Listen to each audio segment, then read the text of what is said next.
തിരുവനന്തപുരത്ത് മഴക്കെടുതി രൂക്ഷമാണ് എന്ന വിവരം വരുന്നു.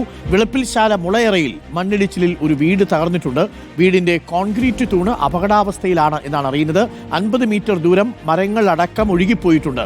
പശുക്കളടക്കം മണ്ണിനടിയിലായ സാഹചര്യവുമുണ്ട്. ടി വി പ്രസാദ് ഇപ്പോൾ സ്ഥലത്തുണ്ട്. ടി വി പ്രസാദ്, മുളയറയിലാണ് ഈ സംഭവം നടന്നിരിക്കുന്നത്. എപ്പോഴാണ് മണ്ണിടിഞ്ഞത്? എവിടെ നിന്നാണ്? അവിടെ വലിയ മലകളൊന്നും ഇല്ലല്ലോ, പക്ഷേ ഉയരമുള്ള പ്രദേശം എന്തോ ഉണ്ടായിരുന്നുവെന്ന് തോന്നുന്നു. എന്താണ് സംഭവിച്ചത് ടി വി പ്രസാദ്? അതെ അരുൺ, ഇന്നലെ രാത്രി കഴിഞ്ഞ 2-3 ദിവസമായി രാത്രി നല്ല മഴയാണ്. തിരുവനന്തപുരത്ത് നിന്ന് മാറി കുറച്ച് റൂറൽ പ്രദേശത്ത് വിളപ്പിൽശാലയിലെ വെള്ളനാട്ടിനോട് അടുത്തുള്ള മുളയറ എന്ന് പറയുന്ന പ്രദേശത്ത് അരുവിക്കര പഞ്ചായത്തിലെ 10ാം വാർഡാണിത്. ഇവിടെയാണ് ഈ ദുരന്തം ഉണ്ടായിരിക്കുന്നത്. നമുക്ക് ദൃശ്യങ്ങളിലേക്ക് പോകാം അരുൺ. ഇതാണ് ആ വീട്. അതിൻ്റെ ആ തൂണാണ് നമ്മളിപ്പോൾ ഈ ദൃശ്യങ്ങളിൽ കാണുന്നത്. ആ തൂണിപ്പോൾ ഇതാ എയറിൽ നിൽക്കുകയാണ്. കാരണം ഇവിടെയുള്ള മണ്ണ് ഒരു ചെറിയ ഉരുൾപൊട്ടൽ പോലെ തന്നെയാണ് ഇവിടെ നിന്ന് ഒഴുകിപ്പോയിരിക്കുന്നത്. നമുക്ക് ഇവിടെ നിന്ന് പോലും മുന്നോട്ട് പോകാൻ കഴിയില്ല അരുൺ. നമുക്ക് ഇങ്ങോട്ടേക്ക് പോയാൽ ഈ മണ്ണ് കാണാം. ഇവിടെയും ഇളകി നിൽക്കുന്നുണ്ട് മണ്ണ്. നമുക്ക് ദൃശ്യങ്ങളിൽ കാണാൻ കഴിയും എന്ന് പ്രതീക്ഷിക്കുന്നു. ഇതിൻ്റെ മറുഭാഗത്തേക്ക് ആ ക്യാമറ ഒന്ന് പോയാൽ, ശിവൻ ഒന്ന് അങ്ങോട്ട് കാണിച്ചാൽ, അവിടെ ഇപ്പോഴും ഇടിഞ്ഞുകൊണ്ടിരിക്കുകയാണ്. ഈ മണ്ണ് അപ്പാടെ ഇടിഞ്ഞ് ഇതാ ഈ നേരെ കാണുന്ന ഏതാണ്ട് 50-100 മീറ്ററിനടുത്ത് ഒഴുകി ആ തെങ്ങുകളും അതുപോലെ തന്നെ മരങ്ങളും എല്ലാം കടപുഴകി വീണ് നേരെ തോട്ടിലേക്ക് പതിക്കുകയായിരുന്നു. ഇനിയിപ്പോൾ ഈ വീട്ടിൽ താമസിക്കാൻ പറ്റുന്ന പാകത്തിലല്ല. ഇത് കണ്ടു. മാത്രമല്ല അതിൻ്റെ ഭിത്തികൾ ഇടിഞ്ഞു തുടങ്ങിയിട്ടുണ്ട്. അതിൻ്റെ മുകൾ ഭാഗം ഒന്ന് കാണിക്കാം ശിവൻ. ഇടിഞ്ഞു തുടങ്ങിയിട്ടുണ്ട്. ഇപ്പുറത്തുനിന്ന് വീട് തകർന്നു തുടങ്ങി. ഈ വീട്ടിലുള്ളവരാണ് ഇവിടെയുള്ളത്. ഞാൻ എത്തുന്ന സമയത്ത് ഇവർ ഈ ഓട്ടോറിക്ഷയിൽ ഇവിടെ ഇരിക്കുകയായിരുന്നു. വീട് പൊളിഞ്ഞു പോയ സമയത്ത്. എത്ര മണിക്കായത് സംഭവം? എന്താ ഉണ്ടായത്? രാവിലെ 2 മണിയായപ്പോഴത്തേക്ക് ഒരു സൗണ്ട് കേട്ടു. എഴുതി നോക്കിയപ്പോഴത്തേക്കും കുറേ ഭാഗം ഇടിഞ്ഞു കഴിയും. പിന്നെ ഒരു 4-5 മണിയായപ്പോഴത്തേക്ക് ആ ഫില്ലറൊക്കെ നിരങ്ങി പോണ രംഗമാണ് കണ്ടത്. ഞാൻ എൻ്റെ എന്താ ചേട്ടൻ കർഷകനാണ്, കൂലിപ്പണിയാണ്. ഇപ്പോൾ ഇതിനുള്ളിൽ താമസിക്കാൻ പറ്റില്ല അല്ലേ? ബുദ്ധിമുട്ടാണ്. അവരെല്ലാം പൊട്ടുന്നുണ്ട്. അരുൺ, ദുരിതമാണ് കാര്യം. ഇനിയിപ്പോൾ വേറെ വീടുണ്ടോ? എന്താ? വേറെ വീടൊന്നുമില്ല. നമുക്കിത് ഈ ഒരു വീടേ ഉള്ളൂ സാറേ. ഞങ്ങളിനി എങ്ങനെ എവിടെ കയറി കിടക്കുമെന്ന് ഞങ്ങൾക്ക് അറിഞ്ഞുകൂടാ. അരുൺ, സങ്കടമാണ് കാര്യം. നമ്മളിവിടെ വരുമ്പോൾ ഇവർ ആ തൊട്ടടുത്തുള്ള ഓട്ടോറിക്ഷയിൽ ഇരിക്കുകയായിരുന്നു. കാരണം ഈ വീട്ടിൽ ഇനിയിപ്പോൾ താമസിക്കാൻ കഴിയില്ലല്ലോ.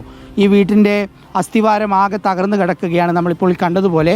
ഇനി മാത്രമല്ല അരുൺ, ഈ പ്രദേശത്ത് 3 വീടുകളിൽ കൂടിയുണ്ട് ഇതേപോലെയുള്ള ദുരന്തമുണ്ടായത്. അതായത് ഒരു വീട്ടിലെ കന്നുകാലികൾ മണ്ണിനടിയിലായിപ്പോയി. നമുക്കിത് കഴിഞ്ഞ് ഒന്ന് ആ വീട്ടിലേക്കും കൂടി പോകേണ്ടതുണ്ട്. അതുപോലെ തന്നെ ഇതിൻ്റെ തൊട്ടപ്പുറം മറ്റൊരു വീട്ടിൻ്റെ മുന്നിലെ വലിയ ഒരു ഇട്ട അങ്ങ് ഇടിഞ്ഞു പോയിട്ടുണ്ട്. വീട് ഏത് നിമിഷവും തകർന്നു വീഴും എന്ന നിലയിൽ അവിടെ തുടരുകയുമാണ്.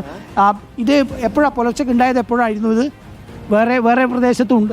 വേറെ പ്രദേശത്തുണ്ട്. ഇവിടെ തൊട്ടക്കരക്കരയിൽ അവിടെ ഒരു വഴി ഉൾപ്പെടെ ഇടിഞ്ഞ് താഴെ പോന്നിട്ടുണ്ട്. കുന്തും ഇതൊക്കെയുള്ള പ്രദേശമാണ്. കുറച്ച് പ്രശ്നമുണ്ട്. പക്ഷേ വ്യാപകമായിട്ട് ഇന്ന് 2 ദിവസം കൊണ്ട് നിൽക്കുന്ന മഴ കാര്യമായിട്ട് ഇവിടുത്തെ ആൾക്കാരെ ബുദ്ധിമുട്ടിക്കുന്നുണ്ട്. വലിയ പ്രശ്നമാണ്. കയറിപ്പോകുന്ന വഴികളൊക്കെ പൂർണ്ണമായി തകർന്ന സ്ഥിതിക്ക് വീട്ടിലോട്ട് പോകാൻ പറ്റാത്ത അവസ്ഥ. പിന്നെ ഇത്തരത്തിൽ വീടുകളുടെ പ്രശ്നം. എന്നാൽ പല പ്രശ്നങ്ങളുമുണ്ട്. പല വീടുകളിലും ഇത്തരത്തിലുള്ള ഭീഷണിയിലാണ് ഇപ്പോൾ മഴ. അരുൺ, നമുക്കിത് ഇങ്ങോട്ടേക്ക് നോക്കിയാൽ കാണാം. ഇവിടെ നിന്ന് നോക്കിയാൽ കാണാം. ഇതൊരു കുന്നും പ്രദേശമാണ്. ഇവിടെ വലിയ കുന്നും കാര്യങ്ങളും എല്ലാമുള്ള പ്രദേശമാണ്. അതുകൊണ്ടാണ് ഈ ഒരു ദുരന്തമുണ്ടായതെന്ന് പ്രതീക്ഷിക്കുന്നു. ഇവിടെ എന്താണ് മണ്ണിടിഞ്ഞ് വീണായിരുന്നു.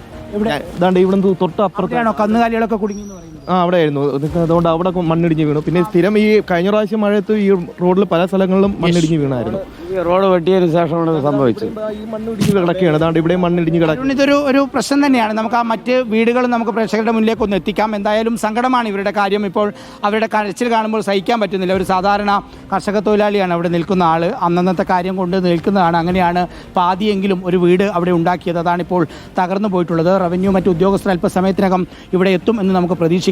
ഇവർക്ക് അതിന്റെ നഷ്ടപരിഹാരമോ വീട് വെക്കാനുള്ള തുകയോ ഒന്നും കൊടുത്തില്ലെങ്കിൽ തീർച്ചയായിട്ടും വളരെ അപകടകരമായ സാഹചര്യത്തിലാണ് ആ വീടിന്റെ കോൺക്രീറ്റ് തൂൺ. ടി വി പ്രസാദ് പറഞ്ഞതുപോലെ ഏറി തന്നെ നിൽക്കുകയാണ്. അതെപ്പോൾ വേണമെങ്കിലും നിലം പൊത്താവുന്ന നിലയിലുമാണ്. പശുക്കളടക്കം ഒഴുകിപ്പോയി 50 മീറ്ററോളം ദൂരത്തിലാണ് മണ്ണിടിഞ്ഞ് ഒഴുകിപ്പോയിരിക്കുന്നത്. ഒരു മിനി ഉരുൾപൊട്ടൽ എന്ന് പറയാം. ആ ഭാഗത്ത് ആ വീട്ടിൽ അദ്ദേഹത്തിൻ്റെ സ്വകാര്യ പുരയിടത്തിൽ സംഭവിച്ചിരിക്കുന്നത് വളരെ വേദനിപ്പിക്കുന്ന സംഭവമാണ്. പലയിടങ്ങളിലും ഇങ്ങനെ ഈ പ്രശ്നങ്ങൾ ഉണ്ടാകുന്നു. മറ്റൊരു വഴിയുമില്ലാത്ത സാധാരണക്കാരായ മനുഷ്യരാണ് എന്ന് ഓർമ്മിക്കുക. സർക്കാർ കനിവുണ്ടാവണം.